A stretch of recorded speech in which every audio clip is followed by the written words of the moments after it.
ಮಳೆ ರಾಜ್ಯದಲ್ಲಿ ಮುಂದುವರೆದ ವರುಣನ ಅಬ್ಬರ ಮತ್ತೆ ಚಂಡಮಾರುತ, ಗಾಳಿ, ಆಲಿಕಲ್ಲು ಸಹಿತ ಭಯಂಕರ ಮಳೆ. ಸತತವಾಗಿ ಮುಂದಿನ 4 ದಿನ ಮಿಂಚು, ಗುಡುಗು, ಸಿಡಿಲು ಸಹಿತ ರಭಸವಾಗಿ ಪ್ರತಿ ಗಂಟೆಗೆ 60ರಿಂದ 70 ಕಿಲೋಮೀಟರ್ ವೇಗದಲ್ಲಿ ಬೀಸುವ ಬಿರುಗಾಳಿ ಸಹಿತ ಭಯಂಕರ ಮಳೆಯಾಗಲಿದೆ ಎಂದು ಹವಾಮಾನ ಇಲಾಖೆ ರಾಜ್ಯದ 8 ಜಿಲ್ಲೆಗಳಿಗೆ ಯೆಲ್ಲೋ ಅಲರ್ಟ್. ಈಗಾಗಲೇ ಬಿಸಿಲಿನ ತಾಪಕ್ಕೆ ನೆತ್ತಿ ಸುಡುತ್ತಿದ್ದು ರಾಜ್ಯದಲ್ಲಿ 45 ಡಿಗ್ರಿ ಸೆಲ್ಸಿಯಸ್ನಷ್ಟು ಉಷ್ಣಾಂಶ ದಾಖಲಾಗಿದೆ. ಈ ಮಧ್ಯೆ ಸಾಯಂಕಾಲದ ಹೊತ್ತಿಗೆ ಮಿಂಚು, ಗುಡುಗು, ಸಿಡಿಲು ಸಹಿತ ಗಾಳಿಯೊಂದಿಗೆ ಕೂಡಿದ ಭಯಂಕರ ಮಳೆ ಬೀಳಲಿದ್ದು ಹವಾಮಾನ ಇಲಾಖೆಯು ಯೆಲ್ಲೋ ಅಲರ್ಟ್ ಘೋಷಣೆ ಮಾಡಲಾಗಿದೆ. ಬನ್ನಿ, ಇಷ್ಟಕ್ಕೂ ಮುಂದಿನ 4 ದಿನ ಸತತವಾಗಿ ಯಾವೆಲ್ಲ ಜಿಲ್ಲೆಗಳಿಗೆ ಭಯಂಕರ ಮಳೆ ಬೀಳಲಿದೆ ಹಾಗೂ ಆಲಿಕಲ್ಲು ಸಹಿತ ಮಳೆ ಎಲ್ಲೆಲ್ಲಿ ಮತ್ತು ಯಾವ ಜಿಲ್ಲೆಗಳಿಗೆ ಯೆಲ್ಲೋ ಅಲರ್ಟ್ ನೀಡಲಾಗಿದೆ, ಈ ಎಲ್ಲ ಸಂಪೂರ್ಣ ಮಾಹಿತಿಯನ್ನು ತಿಳಿದುಕೊಳ್ಳಲು ತಪ್ಪದೇ ವಿಡಿಯೋವನ್ನು ಈಗಲೇ ಲೈಕ್ ಮಾಡಿ ಮತ್ತು ಕೊನೆವರೆಗೂ ನೋಡಿ. ಭಾರತೀಯ ಹವಾಮಾನ ಇಲಾಖೆ ನೀಡಿರುವ ವರದಿಯ ಪ್ರಕಾರ ಏಪ್ರಿಲ್ 30 ಮತ್ತು ಮೇ 1ರಂದು ರಾಜ್ಯದ ದಕ್ಷಿಣ ಒಳನಾಡು ಜಿಲ್ಲೆಗಳಲ್ಲಿ ಭಾರೀ ಮಳೆಯಾಗುವ ಸಾಧ್ಯತೆ ಇದೆ.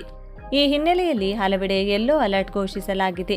ಬೆಂಗಳೂರು ನಗರ ಹಾಗೂ ಗ್ರಾಮಾಂತರ, ಮೈಸೂರು, ಮಂಡ್ಯ, ಚಾಮರಾಜನಗರ, ಹಾಸನ, ಕೊಡಗು ಮತ್ತು ರಾಮನಗರ ಜಿಲ್ಲೆಗಳಲ್ಲಿ ಗುಡುಗು ಸಹಿತ ಮಳೆಯಾಗುವ ನಿರೀಕ್ಷೆ ಇದೆ.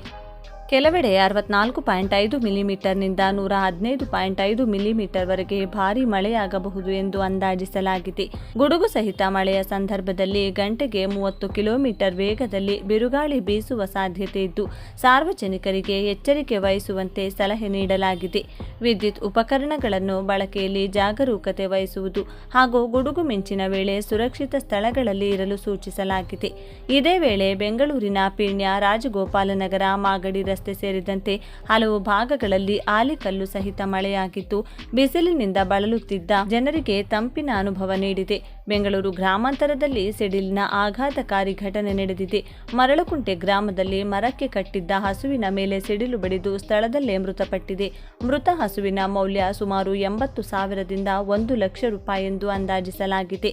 ಪಶುಸಂಗೋಪನಾ ಇಲಾಖೆಯ ಅಧಿಕಾರಿಗಳು ಸ್ಥಳಕ್ಕೆ ಭೇಟಿ ನೀಡಿ ಪರಿಶೀಲನೆ ನಡೆಸಿದ್ದು ಮರಣೋತ್ತರ ಪರೀಕ್ಷೆಯ ನಂತರ ಸರ್ಕಾರದಿಂದ ಪರಿಹಾರ ನೀಡುವ ಬಗ್ಗೆ ಕ್ರಮ ಕೈಗೊಳ್ಳಲಾಗುವುದು ಎಂದು ತಿಳಿಸಲಾಗಿದೆ. ಮುಂದಿನ 2-3 ದಿನಗಳ ಕಾಲ ರಾಜ್ಯದ 8 ಜಿಲ್ಲೆಗಳಲ್ಲಿ ಗುಡುಗು ಸಹಿತ ಆಲಿಕಲ್ಲು ಮಳೆಯಾಗುವ ಸಾಧ್ಯತೆ ಇರುವುದರಿಂದ ಈ ಜಿಲ್ಲೆಗಳಿಗೆ ಆರೆಂಜ್ ಅಲರ್ಟ್ ಘೋಷಿಸಲಾಗಿದೆ. ಉತ್ತರ ಒಳನಾಡಿನ ಧಾರವಾಡ, ಗದಗ, ಹಾವೇರಿ, ಕೊಪ್ಪಳ ಹಾಗೂ ದಕ್ಷಿಣ ಒಳನಾಡಿನ ಚಿಕ್ಕಮಗಳೂರು, ದಾವಣಗೆರೆ, ಶಿವಮೊಗ್ಗ ಮತ್ತು ವಿಜಯನಗರ ಜಿಲ್ಲೆಗಳಲ್ಲಿ ಆಲಿಕಲ್ಲು ಮಳೆಯಾಗಲಿದೆ. ಕರಾವಳಿಯ 3 ಜಿಲ್ಲೆಗಳಲ್ಲಿ ಮುಂದಿನ 3 ದಿನಗಳ ಕಾಲ ಗುಡುಗು ಸಹಿತ ಸಾಧಾರಣ ಮಳೆಯಾಗುವ ಸಾಧ್ಯತೆ ಇದೆ. ಮೇ 1ರಿಂದ ಹಾಸನ, ಕೊಡಗು, ಕೋಲಾರ, ಮೈಸೂರು ಹಾಗೂ ಚಾಮರಾಜನಗರ ಜಿಲ್ಲೆಗಳಲ್ಲೂ ಆಲಿಕಲ್ಲು ಮಳೆಯಾಗುವ ಸಾಧ್ಯತೆ ಇದೆ ಎಂದು ಇಲಾಖೆ ತಿಳಿಸಿದೆ.